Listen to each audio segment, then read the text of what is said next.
Maika, the third Spanish Vocaloid from Vocaloid Labs. Maika is most notably known as the versatile Vocaloid, being able to use multiple languages at ease. Or at least, kinda at ease. Anywhere from official languages from English to Korean, to unofficial languages from Polish to Finnish. But one thing you may not know about Maika is that she has an alternate personality. Ona is the alter ego of Maika. But technically Ona and Maika are two different designs using the exact same voice bank. Although Maika is the one we all remember. Ona is the one used for live shows, while Maika is what everybody knows to be the true form. Or is she? I got a request a long time ago to ask this question, so here it is. Does Maika have an alter ego or another personality? Who is Ona?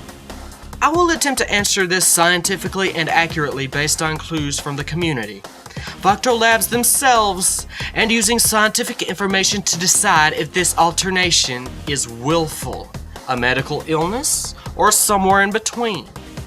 This is according to Demo. Again, featuring neuroscience and psychology because it's my strong suit.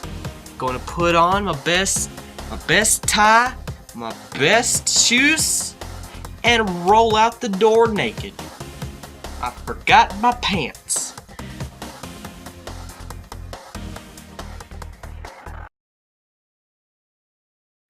Let's talk about who both Maika and Ona are. Maika, if you don't already know, is the third Spanish Vocaloid from Vocaloid Labs, like I said before. Her design is meant to resemble something Lady Gaga would be like and has the play pause tattoo on her left cheek, even having a floating droid named Nova. With white hair descending into red, she's very cosmetic and pops compared to most other Vocaloids. You all know who Maika is because she's the most famous persona.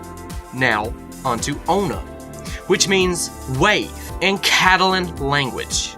Remember when I said Maika was used to create many official, unofficial languages? Ona is specifically to the Catalonian language. Catalan is an alternate language to Spanish from Spain. Catalan is a Western Romance language derived from Vulgar Latin, or the old stuff. I love the old stuff. I do know that baka, stupid, in Latin is stultus. Bleh. So yeah, add that to the audio clips. Somehow, ironically, her Catalan style of singing was promoted far more than Maika's Spanish vocals. Yet, Maika is a bit more popular. Probably because Ona just has a non-memorable design, maybe. A dress, pants, and brunette hair with eclipse earrings? Rather bland compared to Maika in my opinion, but that doesn't defeat the purpose that she's a Vocaloid herself. So now that we know about both egos, let's go into some terms we'll be using that may get deep. We will cover alters, personas, alter egos, and both designs in detail. The following uses scientific evidence to decide if Maika's Ona personality is either of these, or if Maika is a personality of Ona. Let's get ready to decide. Maika is a fantastic Vocaloid. Don't deny that at all. But being Ona as well would need some definitive and drastic change. Either way, they do not look like the same person. We'll also have to ask which one is the real core personality. This won't be easy at all, so bear with me. First, we must decide if they are one or of the three personality types. Because once we find that, the true one will shine like the sun. Let's look at an alter ego. Alter egos are just a form of acting. Simply put, alter egos can vary from just a name change to a complete change in body structure.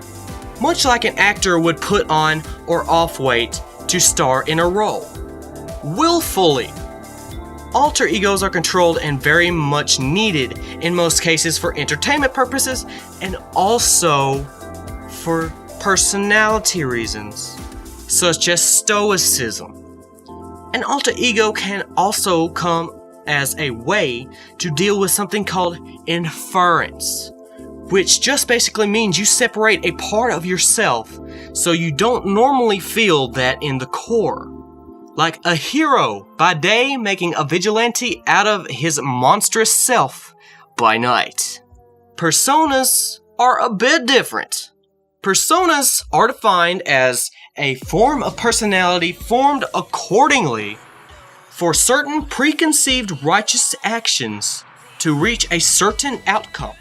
Basically, if one person is introverted and another is extroverted, they can feign being the opposite if they must, but not for very long unless they are really adept at not being themselves. In which case, if they are, that's known as the chameleon persona. The game Persona 4, 5, 1, 2, 3 is a beloved game of my childhood that taught me so much about psychology. So go play that one. You can change personas on a whim, but it's not a persona if you do it for nothing. There has to be a reason for the change. There is a core personality and personas that overlap your own, which you can change fully into at the most minute scale.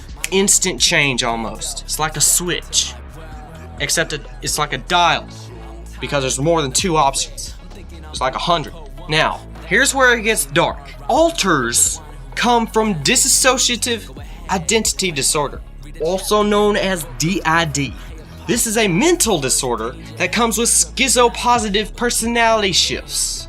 Basically, take personas and make them all unwillful. Change in a person at any point whatsoever or with a trigger, often having their own memories, feelings, opinions, and even preferences and taste. In some forms of demonology even, there is a form of thought that alters are a fractured mind, much like a flower. Imagine a flower with around 5 petals and the center. The middle is the core personality, yet the petals are all the alters in the fractured mind. They do not connect because our minds are bulbs. Once they open, they dislodge, and they have no memories. They cannot share those memories with each other. Get it? Perfectly? That's the best way I can describe it. I mean, DID, in my own theory, is caused by severe brain-based trauma and a segregated flow of blood pressure. Brain blood pressure, to be precise, as certain parts of the brain only get so much blood, and some don't even get any at all. No one knows exactly, because there's so little cases. But it is a life-degrading illness some still believe do not exist. I personally do believe it exists. You see, you believe.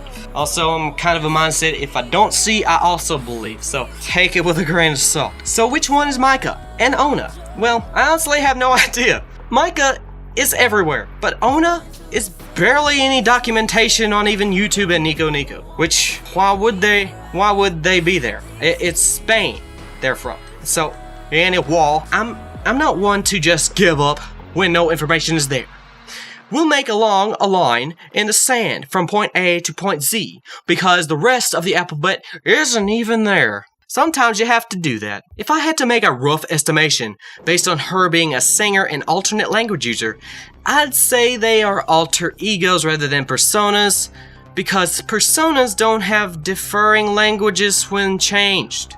Alters, however, have been known to change languages to things the person has never even learned before. Like there was a case where one woman woke up from a stroke speaking French when she only knew English, and she was pretty fluent across the most of the sources. That is odd, isn't it? I don't know. Brains are weird. But as we look at both Spanish and Catalan, they are a stone's throw away from being the same. One is just a more expressive and more romantic than the other, and that would be the Catalan over Spanish. So, since they are so close to the same language, it isn't too far-fetched to say Maika and Ona both already know those languages based on the culture and social practices. So, alter ego it is. Now we have to look at how an alter ego makes music better. Basic foundation of music is emotion. How can you convey a happy song while sad? The opposite it doesn't work so well, does it? So that's the point of alter egos. It helps put you into the mood to get pumped up for whatever you're doing. Fighters constantly do the same to push down emotions and tragedies, as well as the military, cops, firefighters, and any other emergency services. Many singers have alter egos as well, such as Beyonce's Sasha Fierce, Eminem's Slim Shady, and every single person from Slipknot as just numbers. I think Corey Taylor puts it best. It's our way of becoming more intimate with the music. It's a way for us to become unconscious of who we are and what we do outside of music.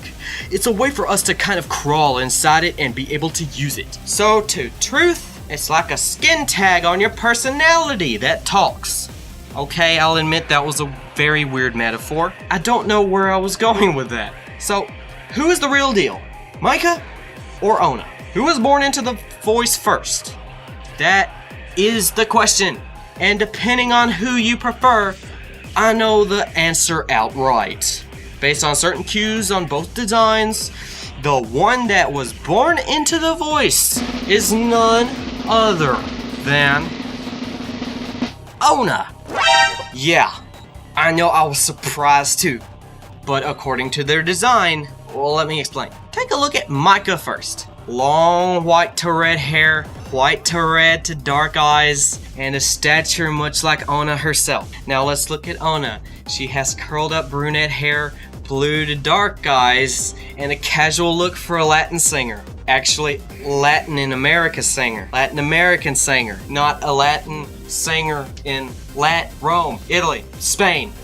Geography. Now, take a look again at Maika's big gigantic headpiece known as her hair, okay? Ona, look at her hair. There is no possible way, unless the back of her head has a mouth on it or a black hole attached to it, that Maika's hair could get into that brown headpiece. I think Maika's wearing a wig and tattoos, and actually, I can explain the eye color too. Now, with these things, you might think Maika would be the first one, since you'd think Ona is wearing a wig. I don't see that, but okay. Or that Ona looks like a regular person, with Maika looks like a goddess from Tron. But there is only one thing that may entail Ona being the true design.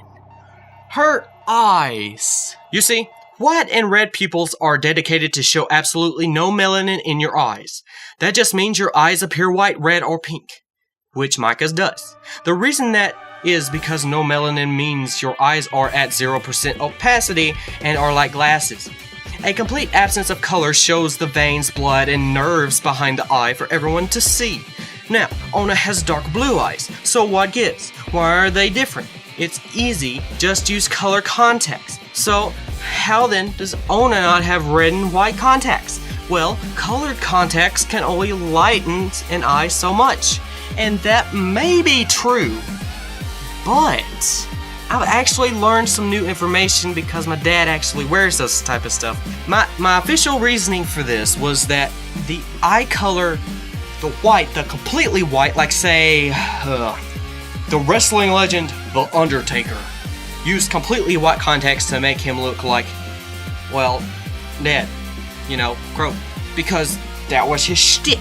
The problem with that is that I first thought it was, you know, blurry, but then I was told by my dad it doesn't work that way. I mean, it may be a little bit blurry, but not completely. I mean, it only covers the irises and not the pupil. In which case I said, okay, you're right. I mean, I really did want it to be Maika.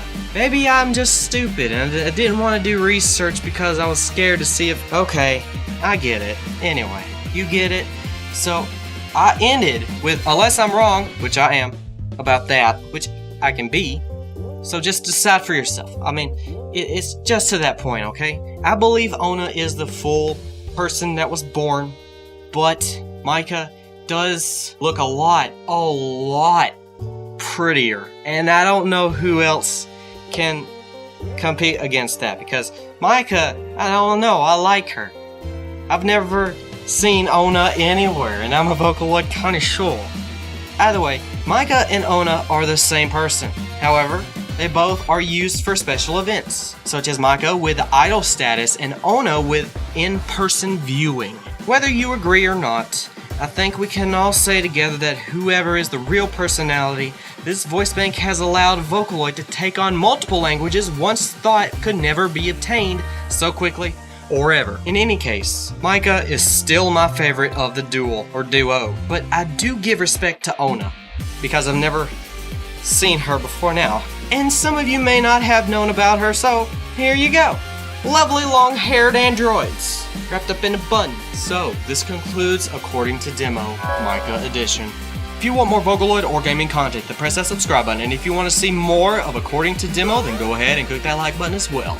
I know you'll come back, so leave a comment about what you think. Catch it next time. P.S. I'm sorry for the length of the video.